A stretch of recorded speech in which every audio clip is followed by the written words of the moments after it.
खबर आ रही वा कि कोई भी आज़ाद उम्मीदवार किसी सियासी लीडर की तस्वीर नहीं ला सकता, यानी कासम के अबू इमरान खान की फोटो नहीं ला सकता। कोई भी आज़ाद उम्मीदवार PTI का झंडा नहीं लहरा सकता।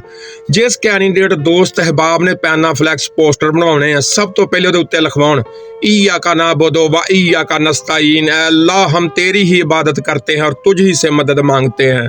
मैं वेखदा वा किहड़ा मुशरक इस गल दे उत्तों डकदा वा। दूसरे नंबर के उत्ते लिखो कैदी नंबर 804। तीसरे नंबर के उत्ते कासम की फोटो ला दिओ, कासम के अबू की नहीं, कासम की फोटो ला दिओ। सजनों चक दिओ फट्टे, नप दिओ किली, 8 फरवरी नूं शेर दी बना दिओ बिल्ली। ओ यूथियो एवें गल्लां ना बनाया करो, ओ एडे माड़े नहीं हैगे मुंडे दे ससराल वाले। दसो किहड़ी चीज़ उन्हां ने नहीं दित्ती?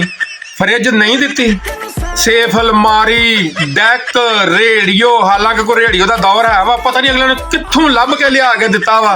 वो दीवे, लालटैना, सकाफत नूं भी वेख लो उन्होंने मद्देनजर रखदिया होया वो पैरां 'च पाउण लई तुहानूं बूट भी दिते आ। वो जनाब होर ना गल्लां दियां गल्लां। ओए 8 तरीक नूं तोर तरावा होना वा, तुहानूं सब्जियां तक, खीरे, बैंगन, ओए होर तुसीं रब को की लाना वा। बस दुआ करया करो कि अल्लाह ताला 8 तरीक नूं ना खैर खैरां दे नाल तोर तरावा हो जावे। कमीने लोगों की गर्दन में डालने के लिए अभी बचे हुए लानत के हार बाकी हैं। कमीने लोगों की गर्दन में डालने के लिए अभी बचे हुए लानत के हार बाकी हैं। हमारा इनसे कभी फैसला नहीं होगा क्योंकि यजीद मर गया, कुछ रिश्तेदार बाकी हैं।